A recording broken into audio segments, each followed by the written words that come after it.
자, 우리 옆 사람하고 또 우리 영상 예배를 드리고 있는 우리 성도들은 우리 가족들과 함께 인사 나누도록 하겠습니다. 힘내십시다. 이 또한 지나갈 것입니다.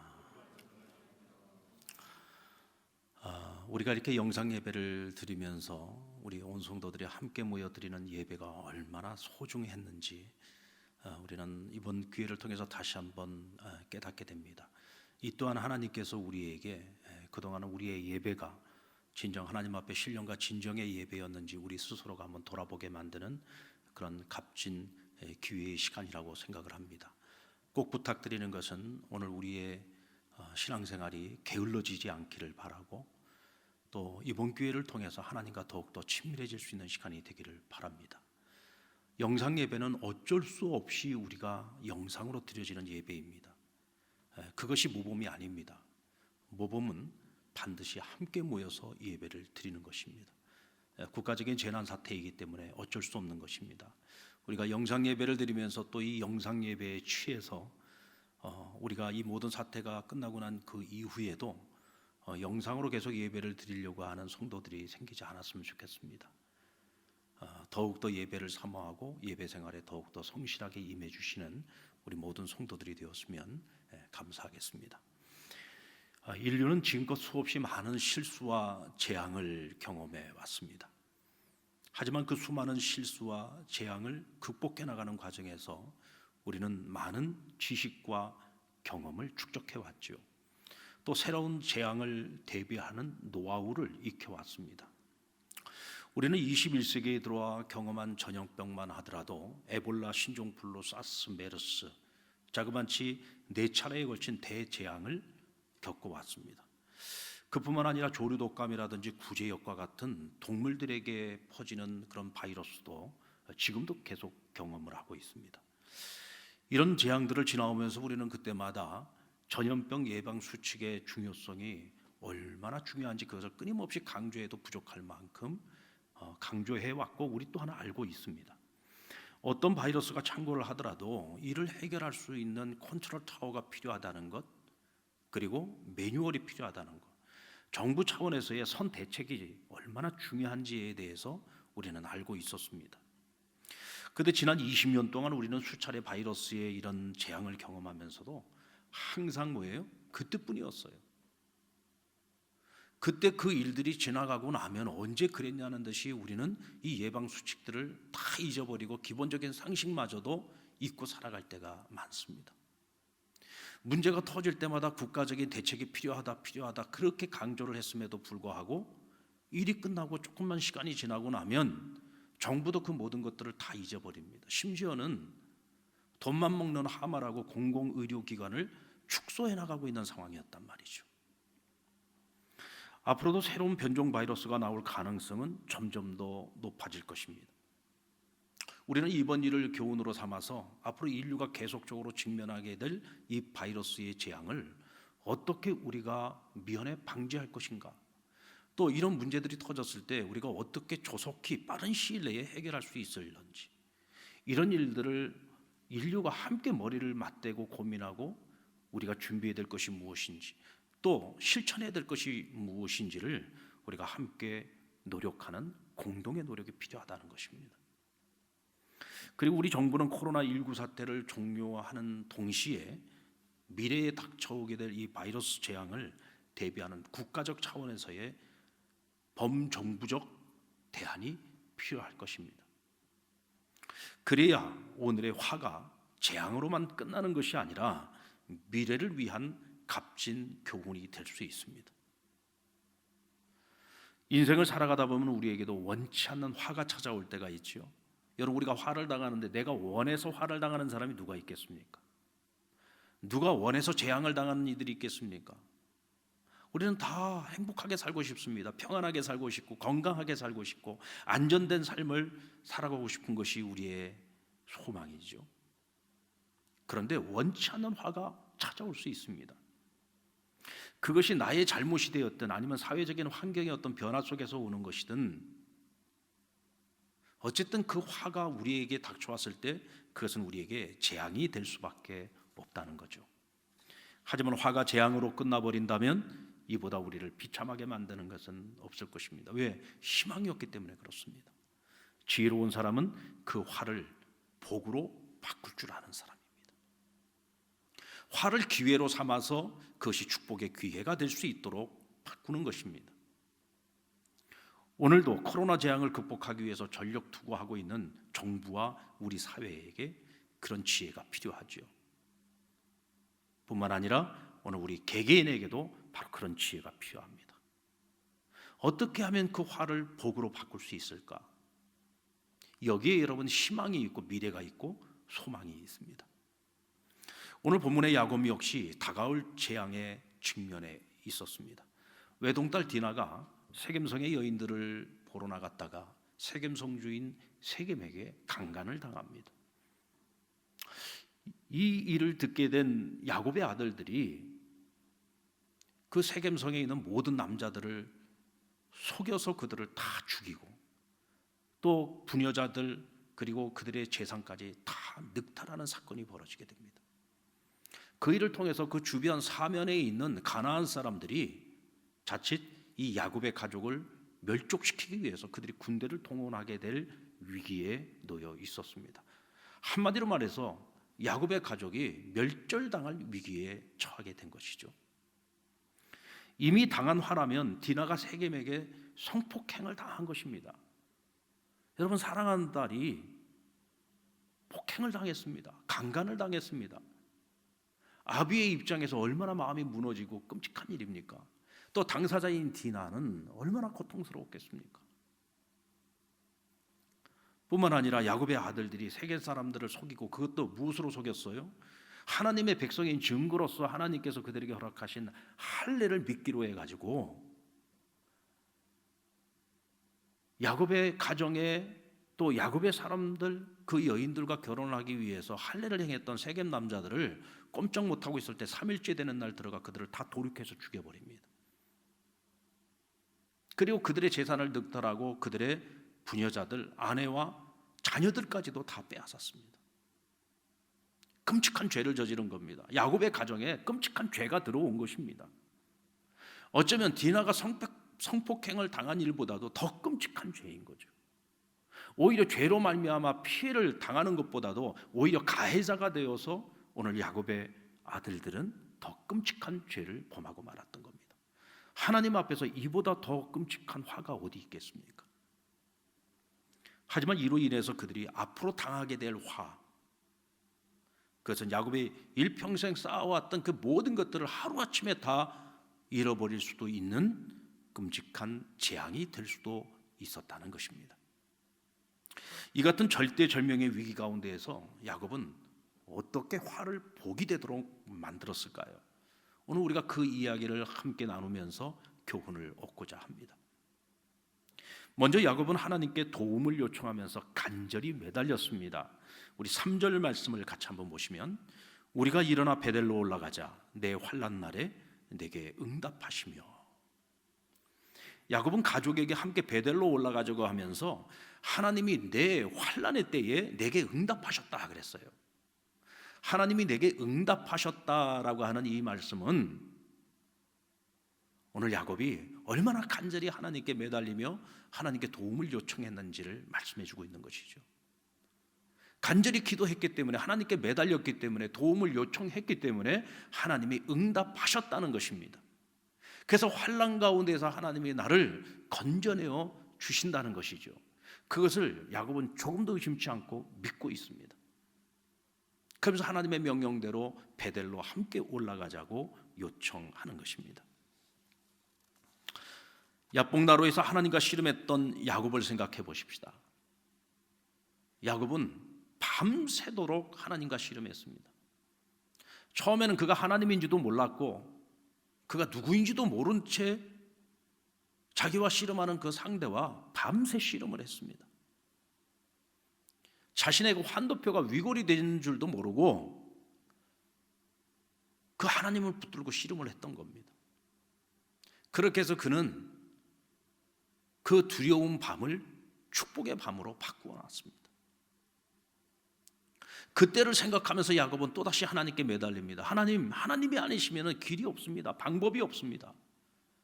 오직 하나님만이 길입니다. 하나님만이 도움이 되시고 하나님만이 방패가 될 수 있고 하나님만이 이 환난 날에 나에게 피할 바위가 되십니다. 하나님의 도움을 간절히 구하면서 하나님께 매달리고 또 매달렸을 것입니다. 그리고 하나님께서 그 밤 그의 기도를 들으시고 응답해 주셨다고 오늘 야곱은 고백합니다.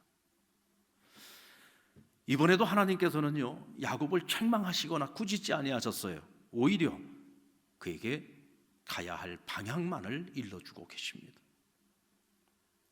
평안할 때는 적당히 세상과 타협하면서 살아가다가 어려운 문제만 닥치면 그때마다 야곱은 하나님께 매달립니다. 그런 야곱이 하나님 보실 때 얼마나 얄밉겠습니까? 여러분, 세겜 땅에서 머문 세월이 10년입니다. 그가 가야 할 곳은 세겜이 아니었죠. 아버지의 집이었죠. 엉뚱한 곳에 가서 10년이라는 세월을 세상 사람하고 적당히 타협하면서 세상적인 성공을 꿈꾸면서 그곳에서 머무르고 있었던 겁니다. 과연 세겜 땅에 거주하고 있던 야곱이 하나님을 찾았을까요? 하나님께 부르짖었을까요? 하나님은 그와 동행하고 있었지만 그는 잠시 하나님을 잊고 살았을 겁니다. 그러다가 그의 가정에 닥쳐온 이 화 앞에서 그는 하나님께 또다시 매달렸죠. 얄밉지 않겠습니까? 그럼에도 불구하고 하나님께서는 그를 책망하거나 꾸짖지 아니하시고 베델로 올라가라고 말씀하십니다. 그가 해야 할 일과 그가 가야 할 그 길을 지도해 주고 계시는 것입니다. 여러분, 우리도 때로는 그런 생각이 들 때가 있어요. 내가 평안할 때는 그냥 내 생각대로 내 뜻대로 내 멋대로 살아가다가 막상 어떤 큰 어려움이 닥치고 재앙이 닥치고 환난이 닥치면 그때 비로소 하나님을 찾게 되죠. 그럴 때 기도를 머뭇거릴 때가 있습니다. 야, 나 같아도 내가 하나님이라도 이런 나의 기도를 들어주실까? 이렇게 필요할 때마다 하나님을 찾는 나의 기도를 하나님 과연 들어주실까? 내가 너무 뻔뻔한 것 같아서 하나님 앞에 기도가 머뭇거려질 때가 있죠. 그러나 여러분, 그때도 우리는 기도해야 됩니다. 머뭇거리면 안 됩니다. 아멘? 머뭇거리면 안 됩니다. 기도해야 됩니다. 하나님께 매달려야 됩니다. 왜? 하나님만이 길이 되시기 때문이죠. 하나님만이 이 환난을 해결할 수 있는 방법을 가지고 계시기 때문입니다. 하나님이 하시지 않으면 안 됩니다. 여러분, 부모와 자식의 관계를 생각해 보세요. 부모와 자식의 관계 속에 보면은요, 자녀는요, 부모에게 늘 뻔뻔한 존재입니다. 자녀들은 늘 부모에게 너무나도 당당하게 요구하잖아요. 잘한 것도 하나도 없으면서 또 내밀 만한 자격도 없는데 늘 뻔뻔하게 내밉니다. 왜? 자식이기 때문에 그런 겁니다. 부모는 또 어떻습니까? 자격 없는 그런 자녀들의 모습이지만 그래도 내 자녀이기 때문에 그들이 손 내밀 때 외면하지 않습니다. 이것이 부모의 마음인 거죠. 이것이 바로 하나님 아버지의 마음인 것입니다. 사랑하는 여러분, 오히려 하나님께서는 우리가 힘들고 어려울 때 하나님께 손 내밀지 않는 것을 오히려 더 답답해 하시고 오히려 그것 때문에 더 속상해 하십니다. 그러므로 너희가 무엇이든지 믿고 구하면 너희가 받은 줄로 믿으라고 말씀하십니다. 오늘 우리가 그 믿음을 가지고 하나님께 찾고 두드리고 간절히 하나님께 매달려야 됩니다. 이때 야곱에게 찾아온, 야곱의 가정에 찾아왔던 그 화를 복으로 바꾸어 주신 하나님의 은혜를 우리 또한 경험하게 될 것입니다. 하나님께서 지시하신 방향은 일어나 베델로 올라가라는 것이었습니다. 사람이 화를 당하고 재앙을 당하는 것은요, 우리가 머물지 말아야 될 그 자리에 있기 때문에 그와 같은 화를 당하고 재앙을 당할 때가 있어요. 여러분, 우리가 죄를 짓는 것도 그렇지 않습니까? 우리가 죄를 짓는 것도 보면은 내가 죄 지을 그 자리에 있으니까 죄를 짓게 되는 것입니다. 그래서 내가 있지 말아야 될 자리에, 내가 머물지 말아야 될 자리라면 빨리 일어나야 됩니다. 빨리 그 자리를 떠나야 돼요. 그래서 내가 서야 할 자리, 내가 머물러야 될 자리, 내가 있어야 될 바로 그 자리에 있어야 은혜가 있는 것이, 그 자리에 있어야 복이 임하는 것입니다. 오늘 야곱이 떠나야 하는 자리는, 일어서야 하는 자리는 세겜이요, 그가 올라가야 하는 자리는 베델이었습니다. 세겜은 하나님이 가라고 지시한 땅이 아니었어요. 하나님이 지시한 것은 아버지의 땅입니다. 아버지 이삭이 살고 있는 곳입니다. 하나님께서는 야곱이 라반의 집에서 나올 때부터 어디에서 기다리고 있었느냐? 베델에서 기다리고 있었어요. 베델은 야곱이 아버지의 집에서 나와서 삼촌이 살고 있는 하란 땅으로 가던 길에 하나님을 처음 만났던 곳, 그에게 있어서는 은혜의 동산입니다. 처음 하나님을 만났던 것이고 하나님의 약속을 받았던 것이고 그가 하나님 앞에 소원을 했던 것이죠. 당연히 하나님께서는 그가 베델로 올 줄로 알고 베델에서 지금까지 기다리고 계시는 겁니다. 베델로 올라오라고 말씀하십니다. 그럼 왜 야곱은 이 세겜 땅에서 자그마치 10년이라는 시간을 보냈을까요? 그것도 아예 하몰이라고 하는 그곳의 추장에게 돈을 주고 땅을 샀어요. 그리고 그것에 거주했습니다. 아예 그냥 여기서 뼈를 묻을 생각을 했던 것이죠. 왜 그랬을까요? 이 세겜이라고 하는 것은 에발산과 그리심산 사이에 이 목초지를 이루고 있는 아주 좋은 땅이었습니다. 목축업을 하고 있는 야곱의 입장에서 보면은 여기가 성공의 땅인 것입니다. 너무 풍요로운 땅인 것이죠. 사람의 눈에 보기에 너무나 좋은 땅이었다는 말입니다. 사람의 생각과 판단을 가지고 이곳으로 갔던 것이죠. 하나님의 명령이 아닙니다. 하나님이 함께 하시는 것이 아닙니다. 그런데 재미있는 것은 실제로 지도상으로 보면은 세겜은 올라가는 곳이고 베델은 내려가는 곳입니다. 근데 하나님께서는 베델로 올라가라고 말씀하십니다. 여기서 말하는 이 오름은 영적인 의미에서 오름을 말하고 있는 것이죠. 우리 믿는 사람들에게는 아무리 눈에 보기에 이 길이 올라가는 길처럼 보여도 하나님이 함께 하시지 않는 길이면 그 올라가는 것처럼 보이는 이 길이 내리막길이 될 수도 있는 것입니다. 사람의 눈으로 볼 때에는 그 길이 내리막길인 것처럼 보여도 하나님이 그 길에 함께 동행해 주시면은요, 그 길이 오르막길이 될 수 있는 겁니다. 야곱에게도 그렇고 오늘 우리에게도 그렇고 우리에게 오르는 길은 베델입니다. 사람의 눈에 보기에 좋아 보이는 그 땅이 아니라 하나님이 지시하는 땅이고 하나님께서 동행해 주시는 땅이고 하나님께서 함께 머물러 주시는 땅, 바로 그것이 베델인 것입니다. 베델은 야곱이 처음 하나님을 만났던 것이고 처음 은혜를 경험했던 곳 아닙니까? 그를 하나님 찾아오셔서 친히 위로해 주시고 내가 너와 함께 하겠다고 약속해 주신 땅이었지 않습니까? 그리고 그와 그의 자손들에게 마치 아브라함에게 축복의 약속을 주신 것처럼 이삭에게 주셨던 그 약속을 야곱에게도 허락해 주시면서 믿음의 계승자로 그를 인정해 주셨던 자리가 바로 베델이었습니다. 하나님과의 동행을 처음 시작했던 곳이 바로 이 베델이었죠. 야곱에게 이 베델은 영적 고향이었던 겁니다. 여러분, 오늘 우리는 우리 힘으로 감당할 수 없는 지금 엄청난 재앙을 경험하고 있습니다. 저는 이 사태를 바라보면서 정말 하나님이 아니시면 안 되겠다는 생각을 계속하고 있습니다. 하나님이 아니시면 안 됩니다. 우리의 인간적인 수고와 노력은 최선을 다해야 되겠습니다만은 그러나 절대로 그것만 가지고서는 이 사태가 끝나지 않습니다. 하나님 해주셔야 됩니다. 하나님께서 이 기후를 만져주셔야지 되고요, 우리의 환경적인 여건을 만져주셔야만 합니다. 하루속히 치료제가 나와야 됩니다. 백신이 빨리 나와야지요. 근본적인 해결이 이루어지지 않는 한 이 사태가 그렇게 금방 종료되기는 어려운 상황이라는 것입니다. 하나님 도와주셔야 됩니다. 아멘입니까? 하나님 도와주셔야 됩니다. 우리가 현 상황을 보면서 절망하고 낙심만 한다고 해서 답이 나오지는 않습니다. 오늘 우리는 야곱처럼 하나님께 매달려야 됩니다. 그래서 우리가 함께 999 기도 운동을 시작하고 있는 것이고 지금 진행 중에 있는 것입니다. 다니엘은 늘 하나님의 성전을 바라보면서 하나님이 계신 곳, 하나님 머무시는 곳, 우리가 늘 하나님을 예배했던 그 자리를 바라보면서 하루에 3번 시간을 정해놓고 그곳을 향해서 기도했습니다.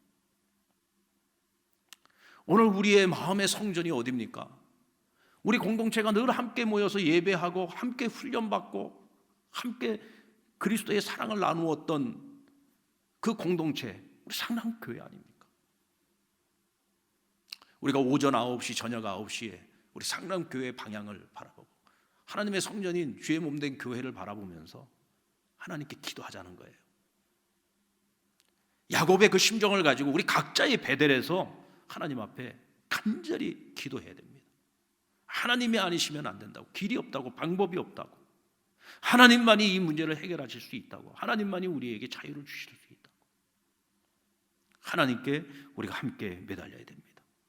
이때 하나님께서 분명히 우리에게 지금 찾아온 이 화를 언젠가 시간이 지나고 나서 돌아보면 이것이 우리에게 축복이었다는 것을 깨닫게 하시는 그날이 반드시 찾아올 것입니다.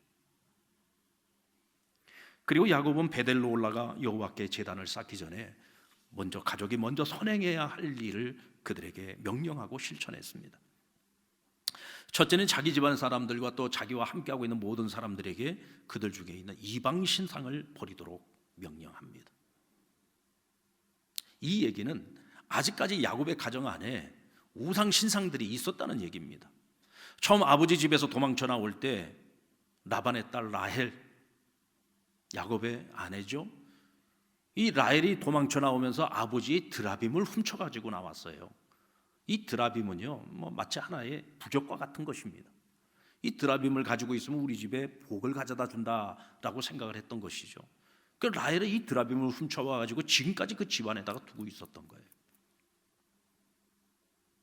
또 야곱과 함께하고 있는 그 집안에 있는 많은 사람들이 각자의 우상들을 다 집안에 가지고 있었다는 거죠. 야곱의 명령을 듣고 그들이 자신들이 그 귀에 있는 귀고리를 다 빼가지고 야곱에게 드렸다고 했습니다. 이 귀고리도 마치 부적과 같은 것입니다. 이것을 달고 있으면 복이 온다 이렇게 생각을 해가지고 다들 하나같이 남자고 여자고 귀에다가 귀고리를 하고 있었던 것이죠.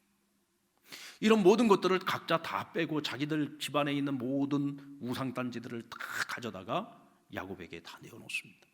야곱은 그것을 세겜의 상수리 나무 밑에 다 묻었다고 했어요. 야곱은 제일 먼저 자기 집에 우상 숭배의 쓴뿌리들을 깨끗이 철저하게 뿌리 뽑고자 했던 것입니다. 그리고 스스로를 정결하게 하고 의복을 바꾸어 입으라고 명령합니다. 당시 정결의식을 보면 몸을 씻는다든지 머리에 기름을 붓는다든지 의복을 바꾸어 입는 그런 행위들이 있었습니다. 이는 하나님 앞에 설 때에 우리 안에 이 더러운 죄의 문제를 깨끗이 해결해서 정결한 마음으로 정결한 몸을 가지고 하나님 앞에 나아가 예배해야 되는 것이었다. 그러지 않으면 오히려 화가 임할 수 있었기 때문에 여러분, 하나님 앞에 예배한다라고 하는 것이 얼마나 두려운 일인지 모릅니다. 하나님을 예배하는 것이 기쁘고 즐겁고 행복한 일이면서 또 동시에는 굉장히 두려운 일인 거예요. 과거의 이스라엘 백성들을 대표하는 영적 지도자인 대제사장은 1년에 한 차례 대속죄일날 여호와의 법궤가 있는 지성소에 들어가서 하나님을 대면하는 일들이 있었습니다. 근데 지성소에 들어갈 때마다 제사장은 자신의 발목에다가 방울을 달고 들어갑니다. 그리고 긴 끈을 매달고 들어갔어요. 이것은 무슨 얘기냐면 자기 자신을 위해서 정결 제사를 드리고 하나님 앞에 철저한 회개를 통해서 자기의 마음과 영혼과 육체를 깨끗이 하고 하나님을 만나러 들어갑니다. 그러나 그렇게까지 자기를 정결하게 깨끗하게 정결의식을 치르고 들어갔음에도 불구하고 내 안에 죄가 남아있으면 하나님 앞에 그 부정함 때문에 죽을 수도 있는 거예요. 그러니까 하나님 앞에 서는 것이 이렇게 두려운 겁니다. 방울 소리가 들리지 않으면 제사장이 죄로 말미암아 죽은 거예요. 그럼 바깥에서 그것을 줄을 잡아당겨 가지고 그 시체를 끌어내야 되는 겁니다. 그만큼 여러분, 하나님 앞에 선다는 것이 두려운 겁니다. 기쁘고 즐거운 일이기도 하지만 행복한 일이기도 하지만 또 한편으로는 두려운 거죠. 오늘 베델로 올라가서 야곱과 그 가족이 하려고 하는 일이 무엇입니까? 여호와께 제단을 쌓고 하나님을 예배하려고 하는 것입니다. 그런데 예배를 드리기 전에 먼저 자기 집안에 있는 모든 우상 숭배의 그 쓴뿌리들을 깨끗이 제거하고 우리 안에 하나님 앞에 지은 죄가 있다면 그 죄를 온전히 회개하기 위한 것이죠. 그래서 정결의 의식을 행하였던 것입니다. 의복을 바꿔 입는다라고 하는 것은요, 또 어떤 의미를 가지고 있느냐면, 우리가 지금까지 세상에 같이 휩쓸려 살아오면서 나도 모르는 사이에 우리 안에 젖어 있는 이 세상의 온갖 생활 습관들이 있습니다. 세상적인 가치관들이 있죠. 이런 것들을 다 벗어버리는 것입니다. 그리고 정말 하나님 앞에서 순수하고 성결한 마음을 가지고 하나님 앞에 나와 제사를 드리고 하나님 앞에 예배를 드리자는 것입니다. 이것은 여러분, 오늘 저와 여러분도 마찬가지입니다. 우리가 하나님을 예배하기 전에 오늘 우리에게 이런 자세가 필요한 거죠. 하나님을 만난다는 마음, 하나님과 소통한다는 마음, 하나님을 예배하기 한다는 것이 얼마나 기쁘고 즐겁고 행복합니까? 그런 한편으로는 두려운 마음도 있어야 되는 거예요. 오늘 우리가 지금 영상 예배를 드리고 있습니다. 영상 예배를 드리면서 여러분들 지금 어떤 마음과 지금 어떤 태도로 예배를 드리고 있습니까? 혹시 집에서 예배를 드린다고 해서 혹시 지금 아직까지도 잠옷을 벗지 못하고 있는 분들도 있지 않습니까? 아직까지 세수도 하지 않고 그냥 자다가 일어나서 시간 됐다고 대충 아이들과 지금 모여서 예배를 드리고 있지는 않습니까? 만약 그렇다면 여러분들 다음 주부터는 여러분 자세를 바꾸셔야 됩니다. 비록 영상으로 예배를 드리고 있지만 우린 지금 하나님 앞에서 예배를 드리고 있는 것입니다. 아멘입니까? 우리가 하나님 앞에서 예배를 드리면서 우리가 어떤 그런 의복 상태로 예배를 드려서는 안 되겠죠. 벗어야 됩니다. 새 옷으로 갈아입으셔야지 됩니다. 또 우리가 한 주간 동안 우리가 하나님 앞에서 살아오면서 세상적인 가치관에 우리가 매몰되어 살아왔다면 그것을 철저하게 회개해야 됩니다. 오늘 내 안에, 우리 집 안에 혹시 여전히 버리지 못하고 있는 죄의 모습들이 있다면 그것을 먼저 하나님 앞에 깨끗이 회개함으로써, 정결하게 함으로써 하나님 앞에서 우리가 보다 더 거룩한 마음을 가지고 예배할 수 있어야 합니다. 이때 그런 우리의 예배를 하나님이 기쁘게 받아주시는 것이고, 그 예배를 통해서 하나님 우리를 만져주시고 지혜를 주시고 하나님의 능력을 베푸셔서 화를 복이 되도록 바꾸어 주시는 겁니다. 여러분, 이 모든 일들을 먼저 선행하고 난 후에 야곱이 그 가족과 함께 베델로 올라갔습니다. 그리고 여호와를 위하여 제단을 쌓았습니다. 이때 하나님께서 야곱을 또다시 축복해 주십니다. 자, 그런데 여러분 보십시오. 야곱이 믿음의 결단을 하고 베델로 올라가는 그 순간 하나님께서 이미 그들에게 축복을 허락하십니다. 그 첫 번째 그 축복의 모습은 어떤 모습이냐면, 야곱을 둘러싸고 있는 가나안의 사면에 있는 사면에 있는 고을에 수많은 가나안 사람들이 있죠. 오늘 세겜 땅에서 벌어진 그 모든 소식을 다 들었습니다. 자신들과 같은 족속이 야곱 족속에 의해서 멸절을 당한 겁니다. 가만히 있겠습니까? 아마도 그들은 족장회의를 하든지 그 사면에 있는 고을의 대표들이 같이 모여가지고 저 야곱 저놈을 절대로 그냥 놔둬서는 안 된다, 이참에 씨를 말리자, 아마도 그들이 회의를 하고 결단을 했을 겁니다. 여러분, 야곱과 그의 가정이요, 지금 세겜으로부터 출발을 해가지고 베델까지 올라간다는 거, 이거요 쉬운 일이 아닙니다. 엄청난 위험을 감수해야만 갈 수 있는 길이었습니다. 왜요? 가는 길에 가나안 군대가 기다리고 있다가 복병들이 기다리고 있다 그들을 칠 수도 있는 것이죠. 근데 오늘 성경에 보니까 하나님께서 이 가나안 사람들의 그 마음에 어떤 마음을 주셨다고 했어요? 두려움을 주셨다고 했습니다. 여러분, 세상에서 가장 무서운 것이 무엇입니까? 두려움입니다. 두려운 마음입니다. 아무리 강한 군대를 가지고 있어도 그 마음에 두려움이 있으면요 움직이지 못합니다. 그러나 하나님이 주시는 용기가 있으면 어떤 위험에도 불구하고 그 자리를 떠서 하나님이 가라고 하는 그곳으로 믿음으로 행군할 수 있는 것입니다. 이것이 바로 오늘 야곱과 그 가정의 모습인 거죠. 믿음으로 출발할 때 하나님께서 그들의 마음에 두려움을 주셔서 이 가나안 사람들이 어느 누구 한 사람도 야곱의 가족을 쫓아오지 못하게 만드셨다고 했어요. 이것은 여러분, 이때 이 한 번의 사건으로 끝나는 것이 아닙니다. 이 사건을 통해서 마치 그랄의 왕이었던 아비멜렉이 하나님께서 아브라함과 함께 하는 것을 보면서 아브라함을 두려워했던 것처럼, 그래서 아브라함과 화평을 유지하기 위해서 평화 조약을 세우고 서로 맹세하고 그렇게 함께 살지 않았습니까? 마치 그것처럼 가나안 사람들은 하나님께서 야곱과 함께 하시는 것을 보게 됩니다. 그래서 그 이후로 이 야곱 족속, 이 야곱의 가정을 건드리지 못하는 거죠. 여러분, 하나님의 천군 천사가요, 하나님의 백성들을 지켜주시면 어느 누구도 흔들지 못합니다. 하나님이 내 편이신데 어떻게 사람이 우리를 어찌 해할 수 있겠습니까? 이것이 여러분 하나님께서 아브라함, 이삭 그리고 오늘 야곱에게 약속하신 축복이고 오늘 야곱의 가정에 직접적으로 간섭하셔서 이루신 첫 번째 축복입니다. 그리고 재차 그의 이름을 야곱에서 이스라엘로, 더 이상 너는 야곱이 아니야, 속이는 자가 아니야, 발 뒤꿈치나 잡는 자가 아니야, 너는 이제 하나님과 사람들과 겨루어 이긴 자야, 너는 이스라엘이야. 하나님께서 거룩한 이름을 허락하시면서 재차 그를 축복해 주십니다. 그리고 아브라함에게 약속하신 축복, 이삭에게 주신 축복을 야곱에게 다시 한번, 또다시 한번 그에게 허락해 주셨습니다. 야복나루에서도 그 축복의 약속을 재확인시키셨다면 오늘 베델에서 다시 한번 그 축복의 약속을 다시 허락해 주고 계시는 것입니다. 이것을 한마디로 말하면 그에게 찾아왔던, 그 가정에 찾아왔던 화가 오히려 복으로 바뀌는 순간인 것이죠. 여기에는 위기 상황 앞에서 하나님께 간절히 매달려 도움을 요청했던 야곱의 벼랑 끝 기도가 있었다는 사실을 여러분 절대로 잊어서는 안 됩니다.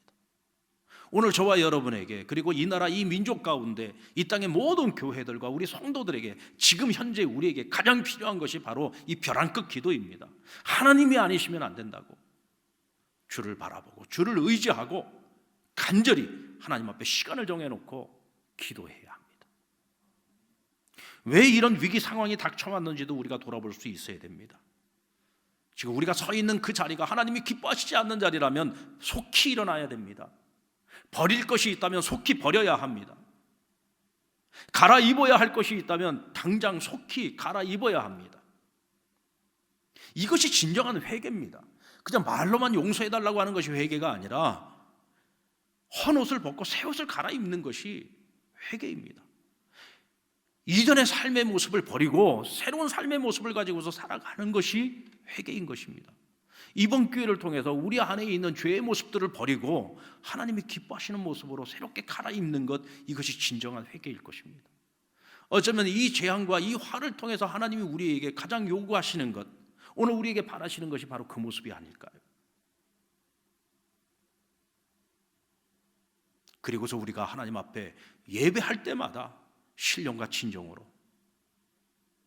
기쁨과 기대와 소망을 가지고 하나님을 예배하기도 해야 되지만 한편으로는 두려운 마음을 가지고 언제나 하나님 앞에 거룩하고 정결한 모습으로 하나님 앞에 나와 예배해야 될 줄로 믿습니다.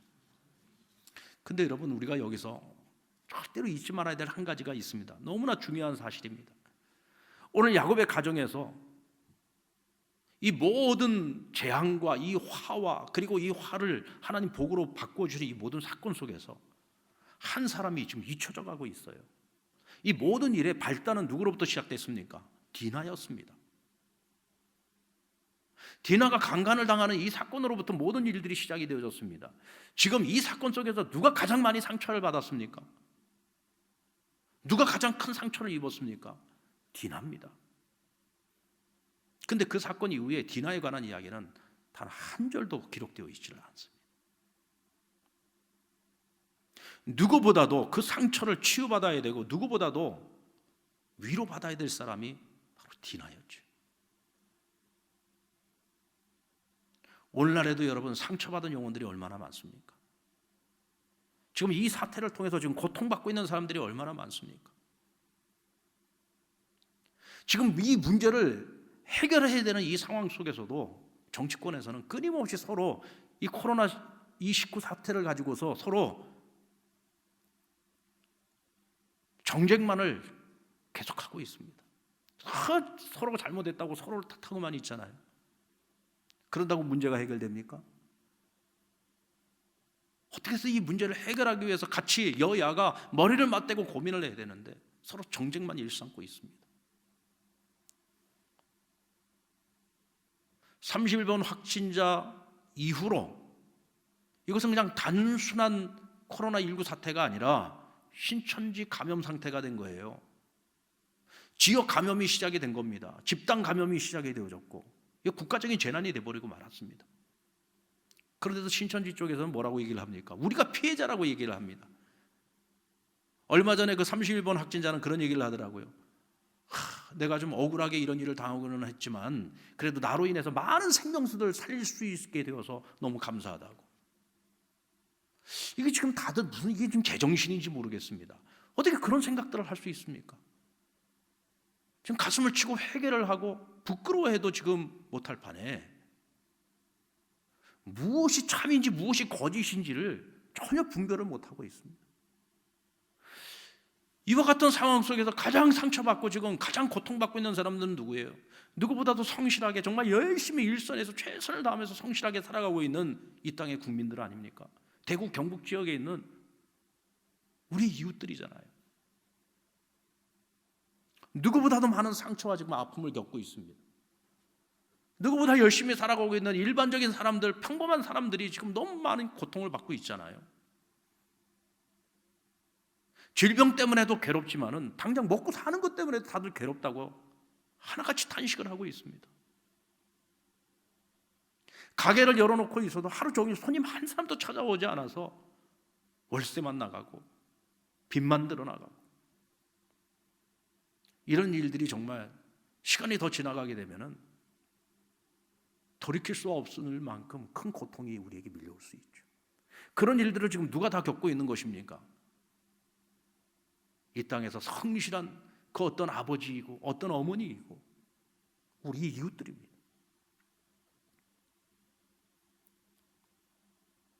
화가 복이 되는 이 과정 속에서 이와 같이 상처받은 사람들, 소외받은 사람들, 누구보다도 고통 중에 있는 사람들, 그들의 상처와 아픔을 치유하지 않고 그냥 지나가면 안 됩니다. 위로받지 못하고 그냥 지나가면 안 된다는 거죠. 우리가 여기에 같이 고민을 하고 우리가 서로가 서로를 위로하고 격려하고 함께 끌어안기 위한 이런 노력들이 우리 안에 필요할 것입니다. 여기서 한 가지 더 잊지 말아야 될 것이 있습니다. 위기와 재앙을 극복하고 난 그 이후에, 오늘 우리 앞에 찾아와 있는 이 환난을 마치고 난 그 이후에 우리는 또다시 방심하면 안 됩니다. 또다시 과거로 돌아가서도 안 됩니다.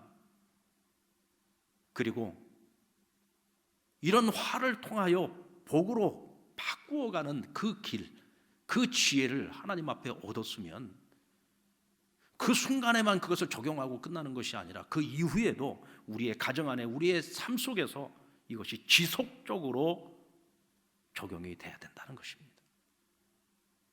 만약에 이때의 야곱이 깨달았던 그 진리를 붙들고 그의 인생의 마지막 순간까지 그 가정 안에서 그 자녀들을 그렇게 가르치고 그렇게 지도하고 그렇게 살아갔더라면 아마도 야곱의 인생에 험악한 세월은 더 이상 없었을 겁니다.